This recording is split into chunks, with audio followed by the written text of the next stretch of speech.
할렐루야. 오늘도 우리 주의 은혜로 복되고 평안한 성일이 되어지시기를 주의 이름으로 축복합니다. 축복합니다. 2022년 1월 11일에 강주에서 신축을 하던 아이파크라고 하는 그래도 이름이 있는 그런 건설 회사인데 그 건설 회사가 신축하던 아파트가 무너져 내렸습니다. 원인은 부실 공사였습니다. 나라에서 정해놓은 그러한 시방서대로 공사를 하지 않았다 하는 겁니다. 지지대를 세워놓고 공사를 해야 되는데 지지대를 세우지 않았고, 콘크리트를 타설할 때 이 기간을 지켜가면서 해야 되는데 밀어붙여서 기간을 지키지 않았고, 또 재료들도 규격품을 쓰지 않고 기준에 미달하는 그러한 재료들을 써서, 그래서 부실공사가 되어서 아파트를 신축하다가 무너져 내렸다는 겁니다. 그런데 2023년 4월 29일에도 인천에서 시공을 하던 그런 아파트가 또 무너져 내렸습니다. 이유는 똑같은 이유에서 부실공사로 무너져 내렸습니다. 불과 아파트가 붕괴되어서 많은 사람이 사고를 당하고 어려운 일을 겪었음에도 불구하고 겨우 1년 정도밖에 되지 않았는데 똑같은 사고가 똑같은 이유로 발생을 했다는 거예요. 문제가 어디에 있습니까? 사람에게 있는 거죠. 자연과학은 데이터에 의해서 점점점 발전을 해갑니다. 의학이나 과학이나 이런 것들은 기존의 데이터에 의해서 점점 좋은 기술로 이렇게 발전을 해갑니다. 그런데 우리 인간들의 사회과학은 데이터가 필요 없어요. 데이터가 아무리 있어도 그래도 우리 인간들은 발전해 가지를 못합니다. 오히려 퇴보를 해갑니다. 왜 그럴까? 에레미야 17장 9절에서 말했듯이 우리 인간의 마음이 부패되었다 그랬고, 디모데후서 3장 8절에도 우리 인간의 마음이 부패되었기 때문에 그렇다라고 말씀합니다. 오히려 악은 학습을 하면 할수록 더 악하게 사람들이 계속해서 발달을 해가는 것을 봅니다. 그래서 디모데후서 3장 1절에서 5절 말씀 보면은 말세에 고통하는 때가 이를 것이다. 이것을 너희가 알아야 된다라고 경고를 하고 있습니다. 왜 말세에 많은 어려움이 생깁니까? 사람들이 가면 갈수록 악해진다는 거예요. 악해진다는 거. 하나님 대신에 돈을 사랑하고 쾌락을 사랑하고 자기를 사랑하고 서로 마음을 풀지 않고 원망하고 불평하는 일들이 가면 갈수록 사람들이 더 선해지고 더 인격적이 되어야 하고 더 좋아져야 되는데 그렇지 않다는 겁니다. 그래서 이 노아 시대의 사람들, 홍수 이전의 사람이나 홍수 이후의 사람이 하나님 보시기에 똑같다. 어려서부터 그 계획하는 바가 항상 악할 뿐임을 보셨다라고 말씀하신 것과 같은 겁니다. 이 죄인들은 세월이 지날수록 교육을 받으면서 문화 혜택을 받으면서 그래서 그 마음들이 점점 선하게 되고 인격적이 되고 조금 수준이 좀 높아지는 그런 사람들로 되어지는 것이 아니고 오히려 더 악해져 가는 것이 우리 인간이다라고 말씀합니다. 그런데 창세기 9장 19절에 보니까 노아의 이 세 아들로부터 사람들이 온 땅에 퍼지니라 그랬습니다. 그 사람들이 또 다시 세상에 계속해서 번성하고 있다. 그래서 노아는 그 홍수를 다 겪었음에도 불구하고 구사일생을 했음에도 불구하고 여전히 포도주에 취해서 자기 하체를 드러내는 수치를 나타냈고, 둘째 아들 함은 그 아버지의 수치를 보고 그 사실을 온 동네에 떠들므로 저주를 받은 자가 되었고, 그러나 다행히 첫째와 셋째인 셈과 야벳은 그 아버지의 수치를 뒷걸음질을 쳐서 덮음으로 그들은 복을 받았다 그랬습니다. 그러면 여러분, 둘째 아들 함만 나쁜 사람이고 큰아들 셈이나 막내 아들 야벳은 선한 사람일까요? 아닙니다. 다 똑같은 죄인입니다. 그래서 로마서 3장 10절에 의인은 없나니 하나도 없고 모든 사람의 죄를 범하였음에 하나님의 영광에 이르지 못하더라 그랬습니다. 맞습니까? 그러나 이제 그 중에서, 죄인 중에서 함이 저주를 받은 이유는 뭐냐? 하나님이 정한 질서의 법을 지키지 않아서 그랬다. 하나님이 정한 질서의 법이 무엇입니까? 출애굽기 20장 12절을 보니까 내 부모는 공경하라. 공경. 그런데 부모가 연약하다고, 부모가 부족하다고 그래서 그 부모의 그 수치를 드러내는 그러한 일을 행했으므로 이 함은 저주를 받게 되었다라고 말씀합니다. 이 질서의 법을 잘 지켜서, 상황이 아닌데도 이 질서법을 잘 지켜서 복받은 사람이 있습니다. 그 사람이 바로 다윗입니다. 사무엘상 24장 10절에 보면은 사울왕이 군사 3,000명을 데리고 다윗을 죽이려고 계속해서 쫓아다니는 거예요. 여러 사람들로부터 정보를 받아서 다윗이 어디에 있다 그러면은 그곳으로 쫓아가고, 또 저곳에 있다 그러면 쫓아가고. 여러분, 군사 3,000이 나를 죽이기 위해서 쫓아다녀 보세요. 그럼 얼마나 압박이 심하겠습니까? 3명도 아니고 30명도 아니고 3,000명이나 사람들이 나를 죽이기 위해서 쫓아다니면 다윗이 얼마나 스트레스가 되고 압박이 되겠습니까?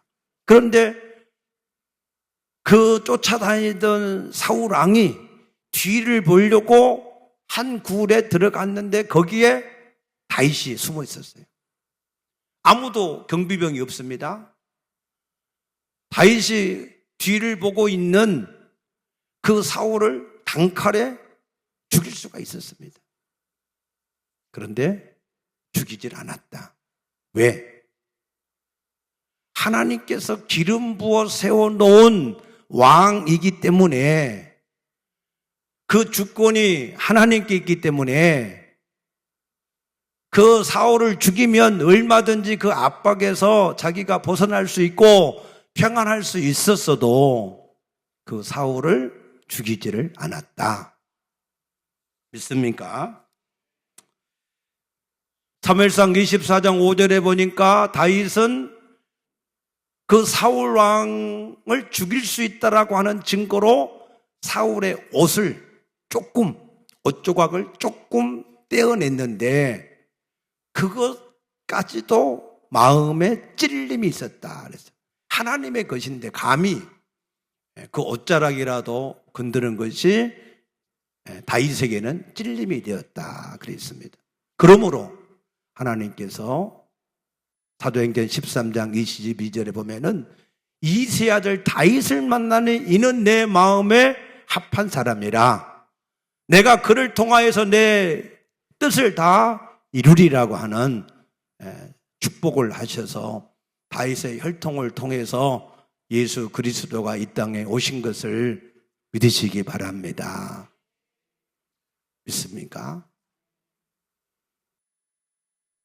로마서 13장 1절에 보면은 위에 있는 권세에게 복종하라. 모든 권세는 하나님께 나지 않음이 없나니 권세는 하나님이 정한 것이다 그러셨어요. 그 하나님이 정한 권세를 사람들이 자기 마음에 들지 않는다 해서 끌어내리고 하는 일은 결코 합당한 일이 아닙니다. 하나님이 세우신 주권은 그 일은 하나님이 알아서 하시는 것이지 사람이 알아서 일을 처리하는 것은 아니다는 겁니다. 그래서 하나님은 우리에게 복을 주시는데 어떤 사람에게는 물질의 복도 주시고 권세 복도 주시고 명예 복도 주시는데 그 복보다 가장 뛰어난 축복은 예수를 가장 잘 믿는 것이 예수를 가장 잘 믿는 것이 뭐라고 두 번 얘기할까? 그것이 진짜 복입니다. 하나님께 쓰임받는 사람이 진짜 복된 사람인 것을 믿으시기 바랍니다. 옛말에 정승집개가 죽으면 그 집의 대문에 문전성시를 이룬다 그랬어요. 왜 그럴까요? 개를 위해서? 아니죠. 정승집개도 이렇게 대접을 받는 이유는 그 정승에게 뭐가 있어요? 힘이 있으니까, 권세가 있으니까. 하물며 하나님께로부터 쓰임받는 사람들은 그 하나님이 누구십니까? 만왕의 왕이시지 않습니까? 만주의 주인이지 않습니까? 그러니 그 하나님께로부터 조금이라도 우리가 쓰임을 받을 수 있는 사람이 되어진다면 그것만큼 우리에게 참된 복이 어디 있겠습니까? 그래서 이 질서의 법을 지키지 않는 함은 형제들의 종이 되는 저주를 받았다면 이 질서의 법을 지킨 셈과 야벳은 무슨 복을 받았느냐? 27절에 보면은 하나님이 야벳을 창대하게 하사 그랬어요. 창대하게 하셨다라고 하는 야프테라고 하는 이 단어는 이 파타라고 하는 미완료형의 동사입니다. 그러니까 이 단어는 지금도 계속해서 지속되어지는 그러한 복이다라고 말씀하셨는데 이것은 창대하다라고 하는 뜻은 크게 하셨다라고 하는 뜻이잖아요. 그래서 이 예언은 문자 그대로 이 야벳의 이후 야벳의 후손인 이 백인종들이 인도에서 유럽에서 아프리카에서 그 세력이 지금도 창대하게 번성되어 있는 것이 사실입니다. 그런데 셈은 무슨 복을 받았다고요? 셈은 장막의 복을 받았다. 장막. 그래서 이 셈은 장막의 복은 무슨 복이냐면 다른 사람을 정복하고 다스리는 것이 아니고 다른 사람에게 복을 나누어 주는 복을 받았다 그랬습니다. 여러분들은 정복하고 다스리는 복보다 복을 나누어 주는 복을 받을 수 있게 되기를 축복합니다. 그래서 그 장막의 복은 26절에 보니까 뭐라고 그러세요? 셈의 하나님 여호와를 찬송하리로다. 셈의 장막에서 여호와를 찬송하는 일이 계속해서 이루어지는 이 장막에 이 거하게 되는 이 셈의 장막에 거하게 된다 그랬는데 이 거하게 되는 것이 임마누엘입니다. 함께 하는 겁니다. 하나님이 방주에 함께 하셨고 셈의 장막에 함께 하셨고 성막에 함께 하셨고 성막이 성전에 되어서 함께 하셨고 그 성전의 완성을 예수님이 함께 하셔서 요한복음 1장 14절에 보면은 말씀이 육신이 되어 우리 가운데 거하심에 그러셨어요. 그래서 우리 가운데 함께 하시는 그 복이 우리에게 임한 것을 믿으시기 바랍니다. 그래서 이 셈의 장막에서 하나님을 찬송하는 일은 죄인들에게 있어서 메시아가 오심으로 인하여서 그 하나님을 찬송하는 일이 가장 큰 영광입니다. 그래서 이 셈의 후손인 아브라함, 그 아브라함을 통해서 하나님이 예수 그리스도를 이 땅에 보내셔서 그 하나님이 셈에게 하신 그 약속을 완성한 줄로 믿으시기 바랍니다. 그래서 야벳은 세상적인 물질의 복을 받았다면 셈은 영적인 축복을 받았는데 여러분 세상의 물질적인 축복이 클까요? 영적인 복이 클까요? 영적인 복이 더 크죠. 그렇게 진짜 믿으세요? 예. 그렇게 믿는 사람이 복이 있을 줄로 믿습니다. 왜냐하면 세상적인 권세, 물질, 명예 이런 것은요 지나갑니다. 지나가. 권세는 무상하고 화무 11홍이라 그랬어요. 아무리 붉게 아름다운 꽃도 10일을 지나면 다 없어진다는 거예요.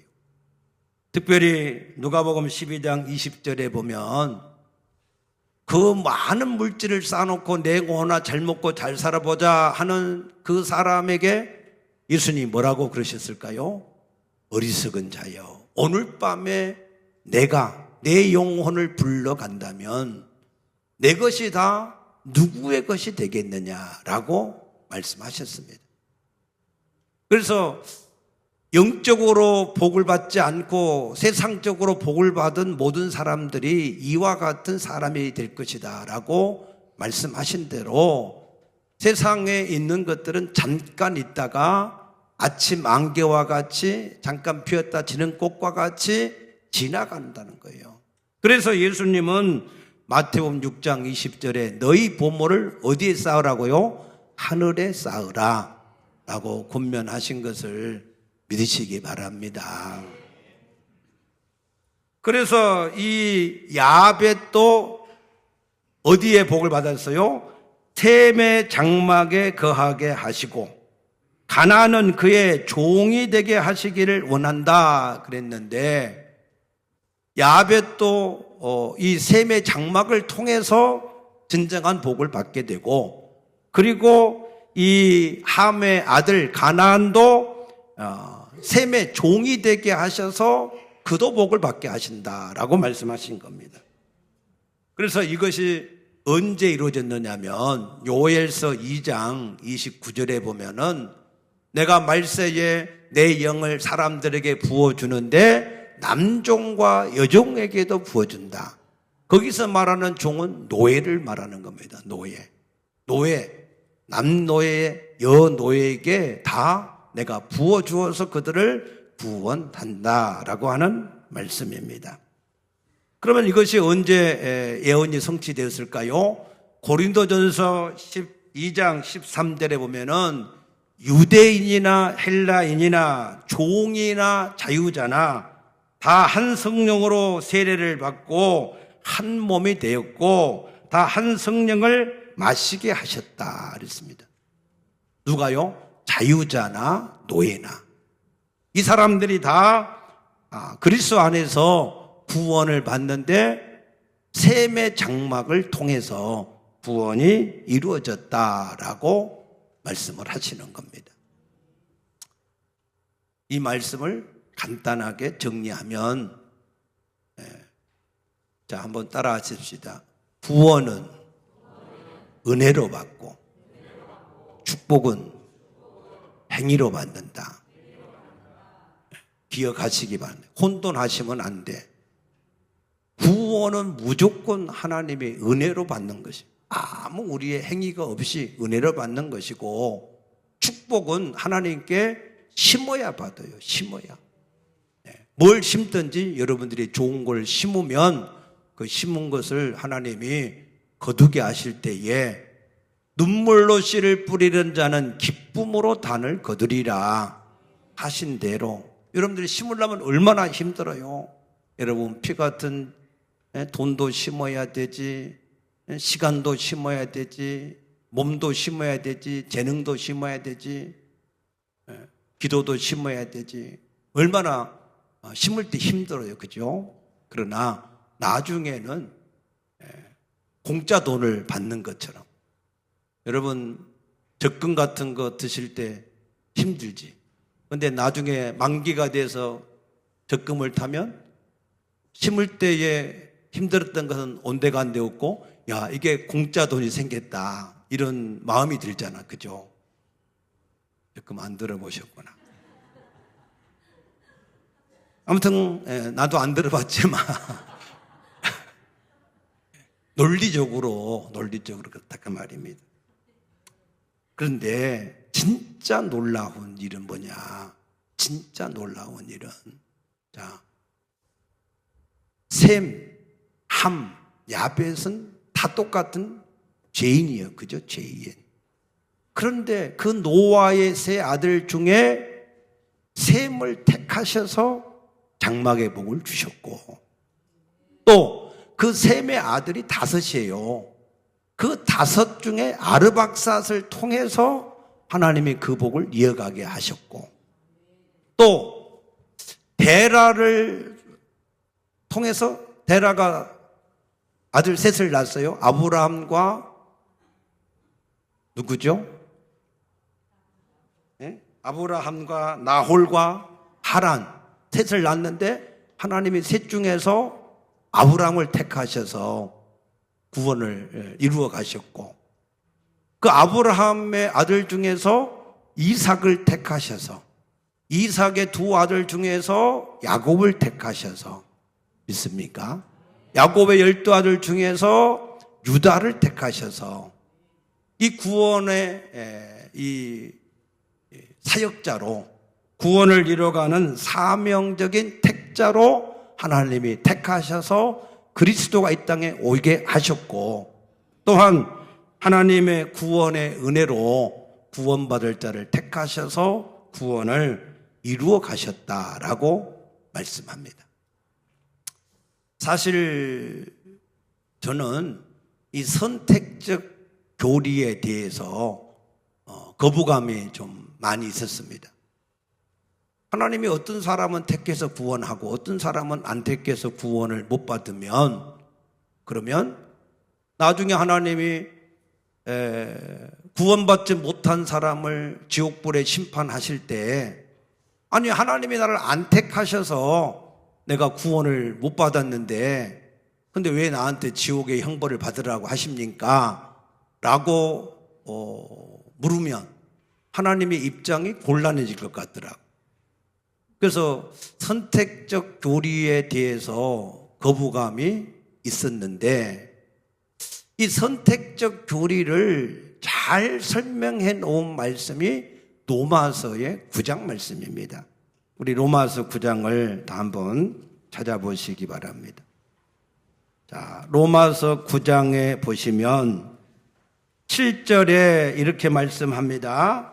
또한 아브라함의 씨가 다 그의 자녀가 아니라 오직 이삭으로부터 난 자라야 내 씨라 불리리라. 아브라함의 아들이 이스마엘도 있고 이삭도 있고, 또 나중에 그들라를 통해서 낳은 또 자식들도 있어요. 그런데 그 중에서 이삭만 하나님이 택하셨다는 거예요. 이삭만.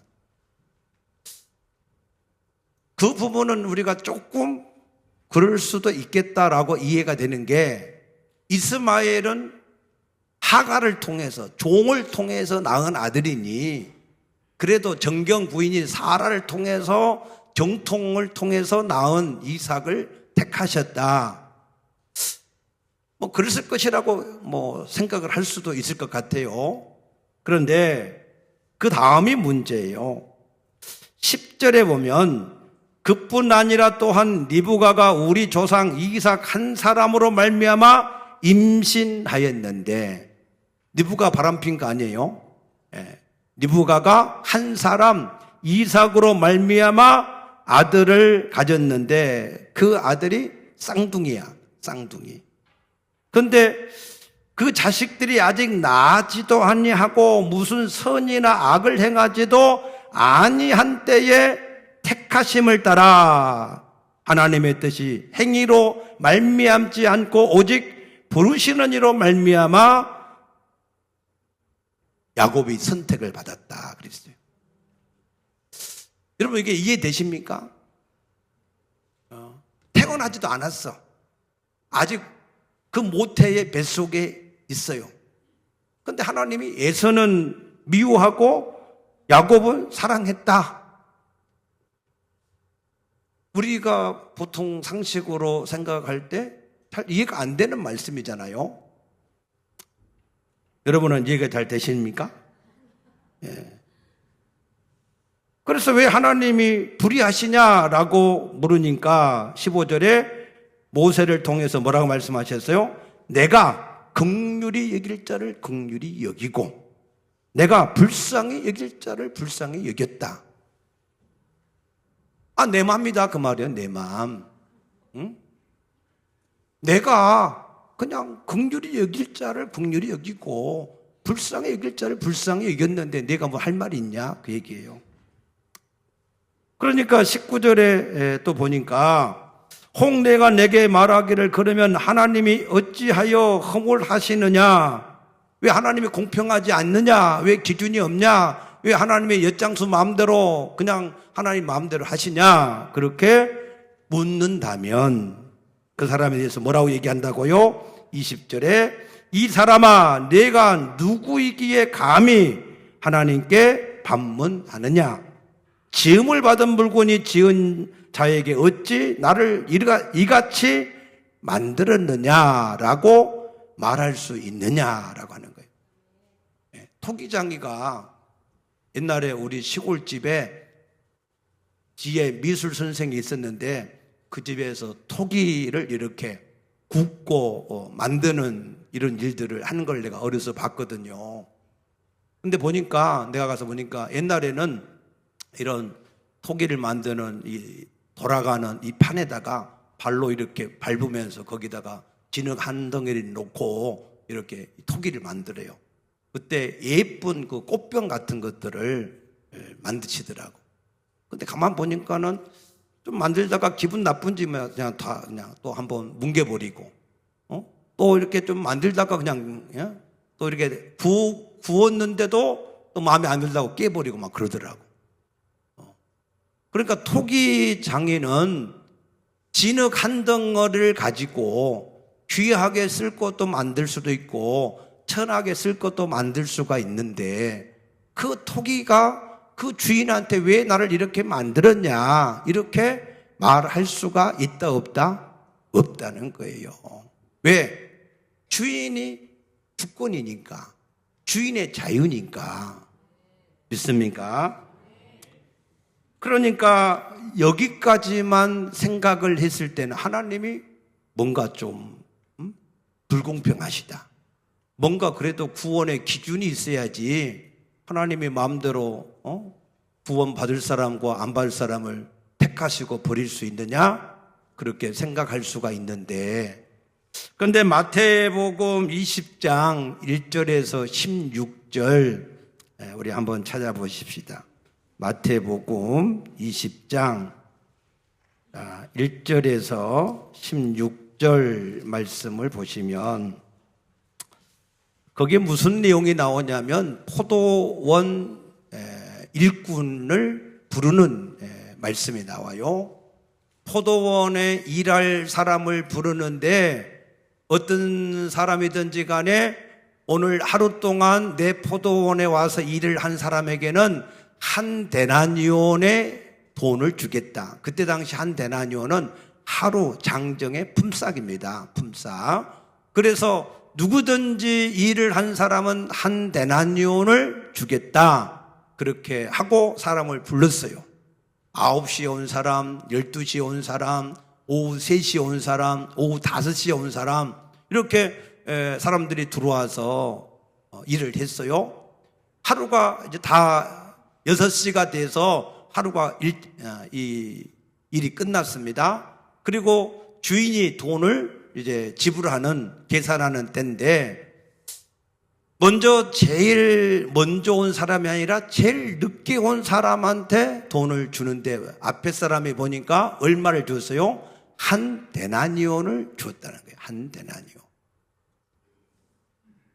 그래서 앞에 아침 9시, 12시, 3시 이렇게 온 사람들 생각에, 야, 1시간밖에 일 안 한 사람도 한 데나니온을 준다면, 그러면 나는 아침 9시부터 와서 대학볕에서 열심히 일했으니 나는 최소한 2-3 데나니온은 줄 것이다 라고 생각했다는 거예요. 그런데 자기가 막상 임금을 받으려고 딱 가니까 얼마를 줬어요? 한 데나니온만 줬다는 거야. 그래서 아니 공평하게 일 많이 한 사람 많이 주고 1시간밖에 일 안 한 사람 조금 주고 그것은 공평한 것이 아니냐라고 원망을 했다는 거예요. 원망.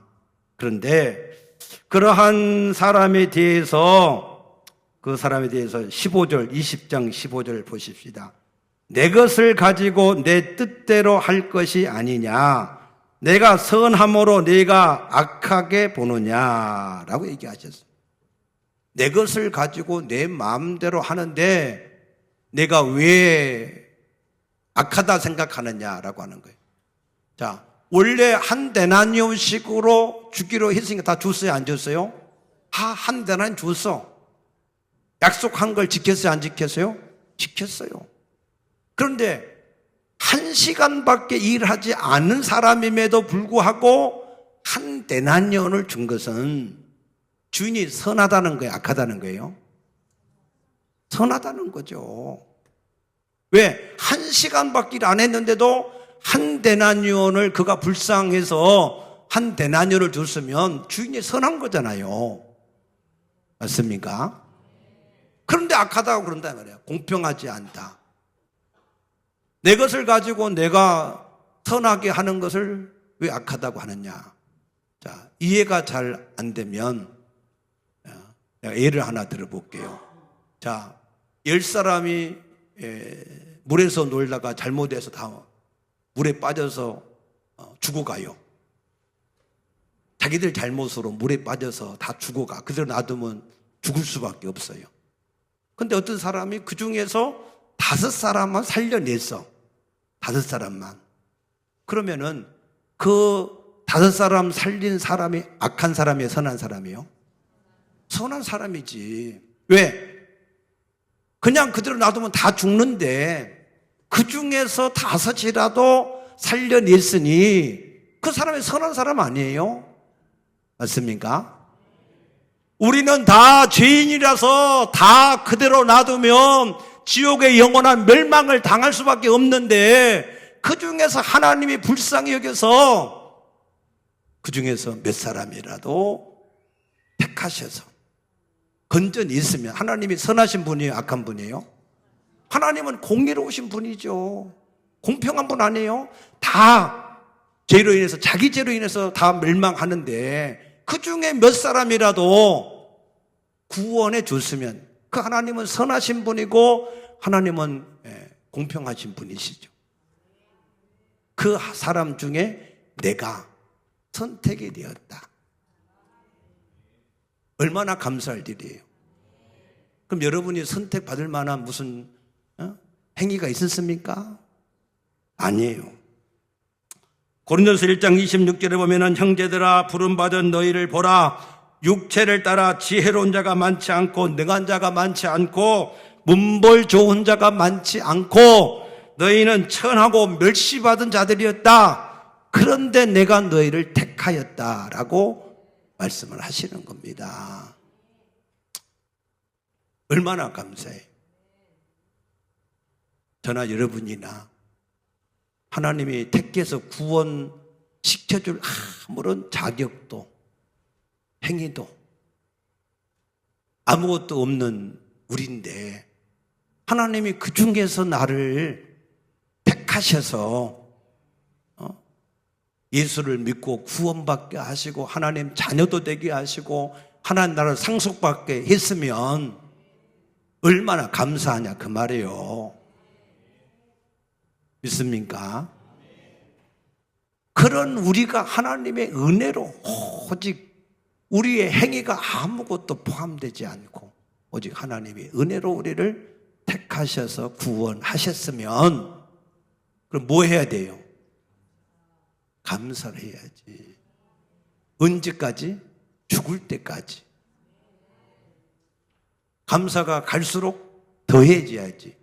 이 은혜를 깨달아지면 깨달아질수록 정말 나 같은 죄인 중에 괴수인 나를 인격도 안 되고 수준도 안 되고 성격도 더럽고 아무튼 왠지는 모르지만 여러분보다요 세상 사람들 훨씬 인격적이고 깨끗하고 어려운 사람 많아요.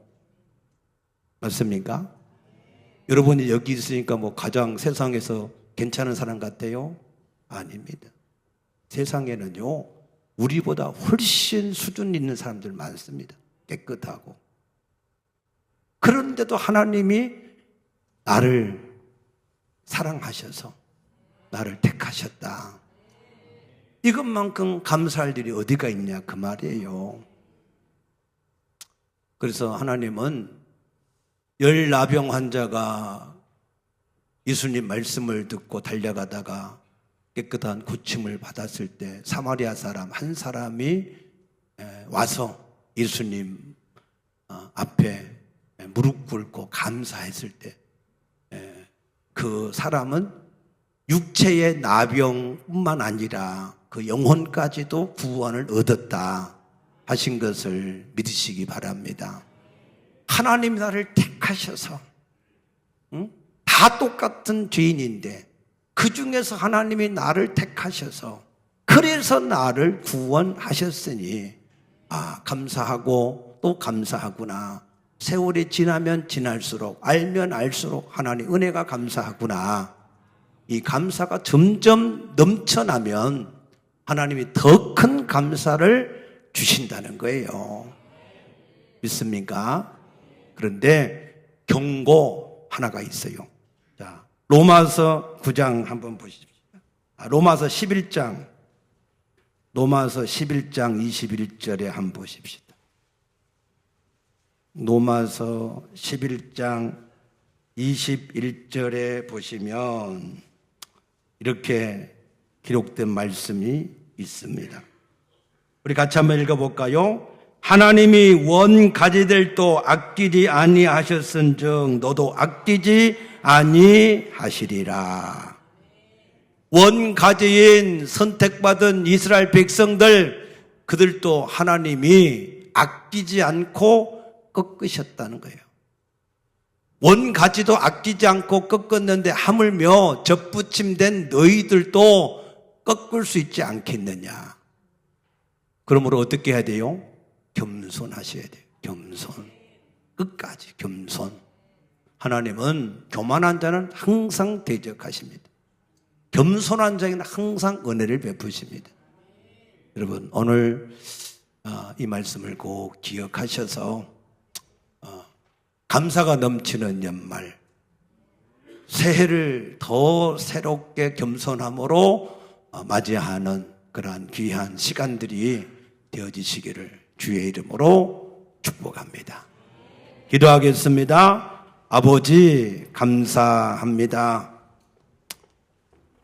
버림받을 수밖에 없는, 버려질 수밖에 없는 저희들을 택하셨습니다. 택하시고 의롭다 하시고 영화롭게 가시면서 하나님의 귀한 자녀의 복을 누리게 하시고 하나님 나라를 상속받게 하신 것을 우리가 기억하는, 기억을 할 수 있는 그러한 우리가 되게 하여 주시옵소서. 그래서 우리 가운데 항상 구원에 감사가 넘쳐나게 하시고 끝까지 겸손함이 있어서 더 큰 은혜와 더 큰 감사할 일들을 받아서 누리는 우리 모든 성도들이 다 되어지게 하여 주시옵소서. 감사하며 예수님 이름으로 간절히 축복하며 기도드리옵나이다. 아멘.